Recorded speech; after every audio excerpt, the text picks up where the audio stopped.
Bismillahirrahmanirrahim. Assalamualaikum warahmatullahi wabarakatuh. Selamat siang semuanya. Berikut adalah video pembahasan materi ya buat persiapan asesmen ganjil kelas 12. Itu ada banyak link materi misalkan akses juga nanti dari slide-nya ya. Oke, kita mulai. Nah, ini kita membicarakan tuh bahas tentang timeline-nya dulu ya. Jadi ada dua materi untuk ujian kali ini. Pertama ada demokrasi liberal dan masa demokrasi terpimpin. Seperti itu. Nah, ini kita bisa lihat timeline-nya dari 45 sampai 49, nanti 50 sampai 59 di masa demokrasi liberal. Jadi, untuk demokrasi liberal itu di tahun 1950 sampai 59. Ya, yang diawali setelah KMB, Konferensi Meja Bundar.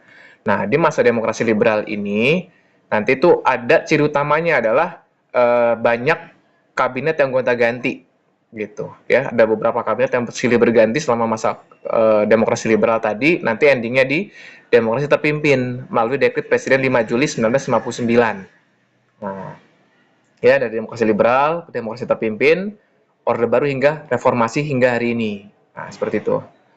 Nah, ini perbedaan kondisi politik pada waktu itu ya. Jadi kalau di demokrasi liberal ya tadi, keputusan didominasi oleh individu atau perwakilan bersifat parlementer, sedang di demokrasi terpimpin justru segala keputusan diambil atau didominasi oleh pemimpin negara, dalam hal ini presiden. Nah, kalian bisa lihat perbedaannya gitu. Di liberal tadi poin ketiga sering terjadi pergantian kabinet. Poin ketiga di terpimpin kabinet cenderung stabil gitu. Dan masing-masing ada ciri khasnya seperti itu. Kalian bisa cari lebih lanjut di bawah slide-nya ada linknya gitu. Kondisi politik seperti itu ya. Jadi sekali lagi untuk politik tadi di demokrasi liberal silih berganti kabinet gara-gara masih tidak percaya tadi kabinet yang berkuasa. Nah, ini dia. Justru mereka malah saling bersaing, mencari kesalahan, saling menjatuhkan. Kalau di demokrasi terpimpin justru presiden menjadi sangat dominan, berbeda, ya, seperti itu. Nah, ini kondisi ekonominya nih. Cukup ngejelimet ya, cukup panjang ya. Tapi pada prinsipnya adalah dalam segala fase ini pemerintah berusaha dengan berbagai cara untuk memecahkan masalah ekonomi gitu ya, diantaranya pasti ada ekspor investasi, inflasi gitu kan, hutang luar negeri dan seterusnya. Dan pemerintah juga melakukan beberapa kebijakan yang bisa kita lihat nanti di masa-masa demokrasi liberal maupun terpimpin seperti itu. Nah, ini kebijakan-kebijakan pemerintah dalam bidang ekonomi ya. Di masa demokrasi liberal kita ada masalahnya beban ekonomi, keuangan, gara-gara hutang di KMB, ketentuan KMB, struktur ekonomi yang berat sebelah, masih kolonial ya, jumlah uang beredar terlalu banyak. Kemudian ada kebijakannya, ada pinjaman nasional, sertifikasi devisa, ekonomi benteng. Nah, itu yang dilakukan nanti di masa kabinet Natsir. Seperti itu ya, ada Sumitro Plan atau rencana Sumitro, ada nasionalisasi The Javas Bank dan sistem ekonomi Alibaba. Apa sih The Javas Bank itu? Nanti cikal bakal menjadi Bank Indonesia. Sistem ekonomi Alibaba itu intinya pemerintah di sini fokus bagaimana menumbuhkan kelas pengusaha, bagaimana menstabilkan ekonomi. Segitu. Di antaranya tadi menciptakan sistem perbankan nasional tadi dengan nasionalisasi The Javas Bank yang sekarang menjadi BI gitu. Nah, ini kebijakannya tadi ya, ada gerakan benteng, intinya mengubah struktur kolonial menjadi ekonomi nasional. Kurang lebih 3 tahun berjalan, intinya sejumlah pengusaha itu mendapatkan bantuan kredit dan pinjaman modal lunak dari pemerintah. Nanti ada istilah Alibaba, Ali pengusaha pribumi dan Baba pengusaha etis Tionghoa. Memang sudah dilakukan tapi sayangnya kurang tepat sasaran sehingga dinyatakan gagal. Seperti itu.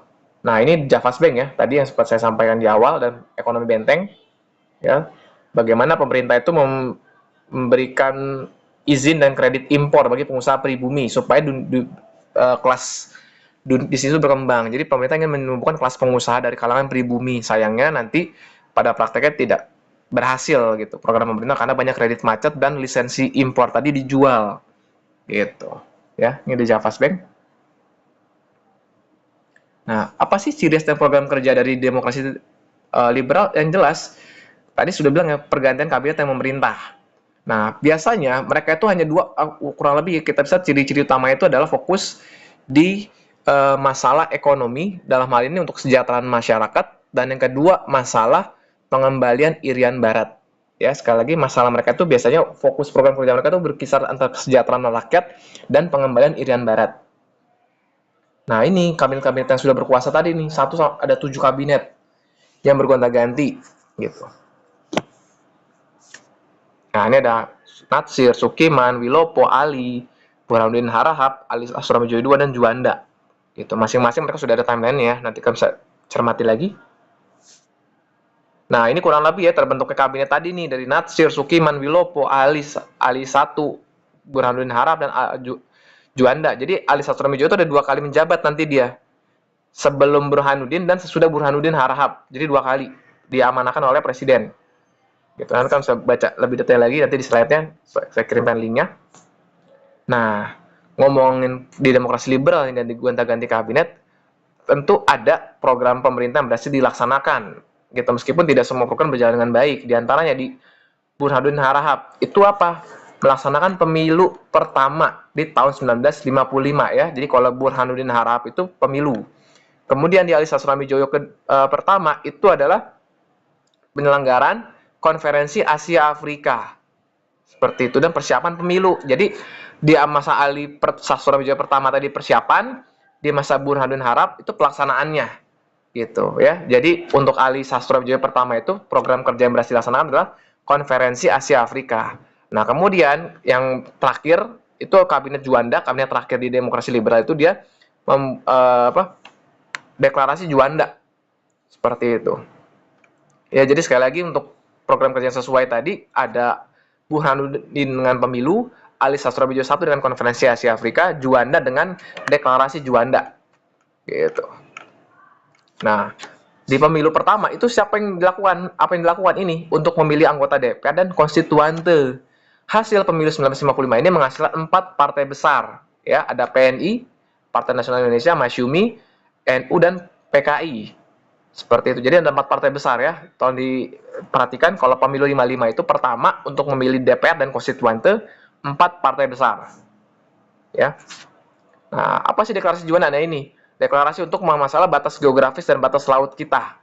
Gitu. Sebelum pakai hukum kolonial, wilayah kita sangat sempit dan dengan deklarasi Juanda tadi, itu laut antar pulau, antar Sumatera, Jawa, Jawa dengan Kalimantan, Sulawesi itu terhubung. Itu satu wilayah kesatuan NKRI yang tidak terpisahkan dan kita adalah satu-satunya negara di dunia pertama kali aware terhadap hukum batas laut. Kenapa? Karena kita negara arsipelago, negara kepulauan terbesar di dunia. Jadi sudah sepantasnya kita memiliki hukum batas laut. Seperti itu. Nah, ini ya landas kontinental Indonesia, zona ekonomi eksklusif gitu ya. Yang berkaitan dengan tadi batas laut deklarasi Juanda. Oh iya, lupa saya bilang. Jadi, nah Juanda ini salah satu kabinet yang unik ya, karena Perdana Menteri itu bukan dari partai, dia profesional. Dipilihnya kalau dari Sukiman, Natsir, Ali, Wilopo, Burhanuddin itu semua dari partai-partai menang partai-partai pemerintah gitu yang ada di parlemen gitu. Tapi kalau Juanda enggak, dia kan Perdana Menteri terakhir pada masa demokrasi liberal non partai juga. Seperti itu. Nah, dari 7 kali kabinet tadi itu kan ada gonta-ganti, tentunya berpengaruh pada sistem kondisi politik. Apa yang terjadi? Nah, ini gitu. Ada perselisihan antar partai tadi, desakan untuk kembali undang-undang. Nah, tadi kan pemilu tadi untuk memilih anggota konstituante.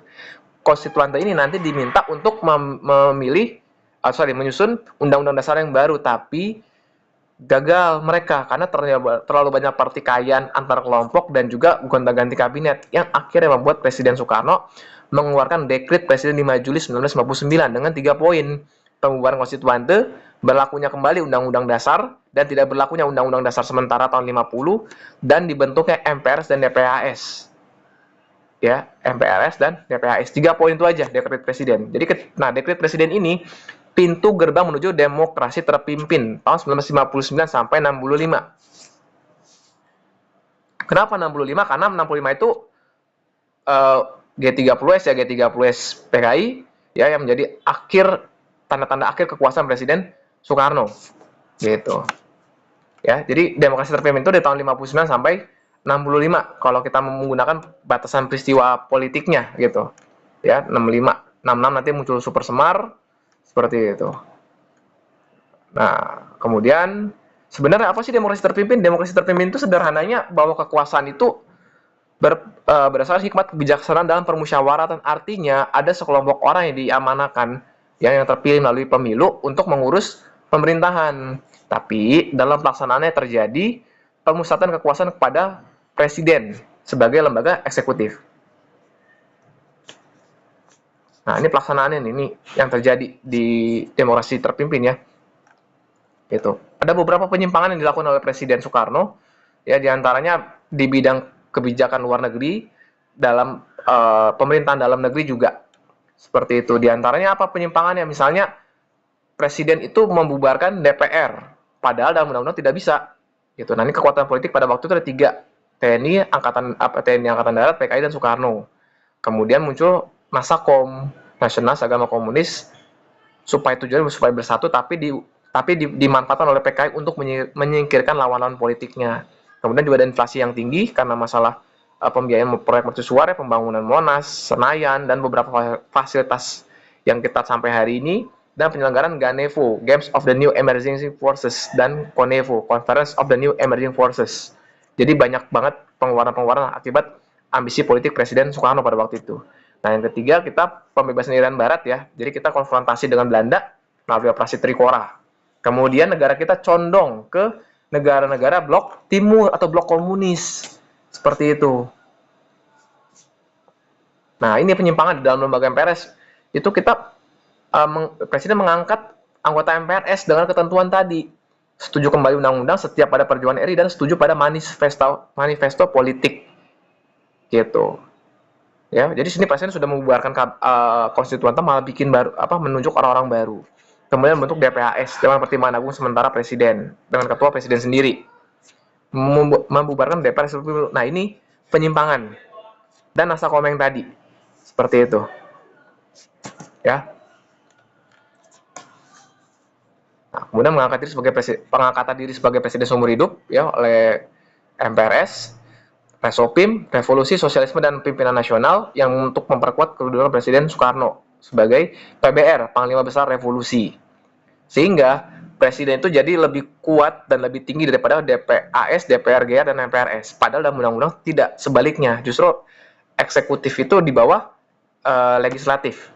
Seperti itu. Presiden tidak bisa membubarkan parlemen atau parlemen, seperti itu. Pembatasan partai-partai politik pada waktu itu. Jadi mereka yang tidak sesuai dengan visi atau ide Presiden Soekarno itu akan dibubarkan. Dan itu dimanfaatkan oleh PKI tadi untuk menyingkirkan lawan politiknya, khususnya dari partai Islam. Seperti itu. Ya, jadi Soekarno tadi membubarkan Presiden Soekarno membubarkan DPR sebelumnya membentuk DPR-GR, DPR gotong royong. Gitu. Nah, ekonomi kita pada waktu itu terpimpin, Presiden tuh mengatur segala hal, termasuk ekonomi. Sayangnya permasalahan ekonomi kita tidak selesai karena diselesaikan dengan cara-cara politik, dipolitisir, gitu. Ya, misalnya dana revolusi itu untuk membantu perekonomian, seperti itu. Jadi masyarakat kurang lebih dihimbau untuk membantu pembangunan, diantaranya membangun Monas, gitu. Beberapa pembangunan masyarakat diminta urun serta dananya, gitu. Inflasi kita juga sangat tinggi pada waktu itu. Kan bisa baca lebih detail lagi di sini. Nah, secara luar negeri itu terbagi jadi dua.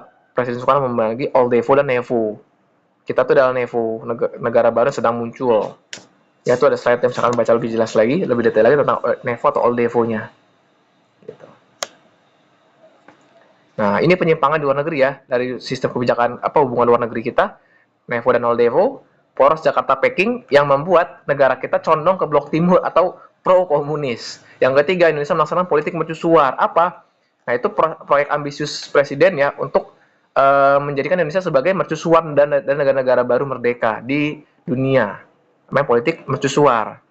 Konfrontasi dengan Malaysia, dan juga kita juga keluar dari PBB. Kenapa? Karena kita tidak terima bahwa Malaysia menjadi anggota tidak tetap Dewan Keamanan PBB. Seperti itu, kita keluar dari PBB, kita konfrontasi dengan Malaysia.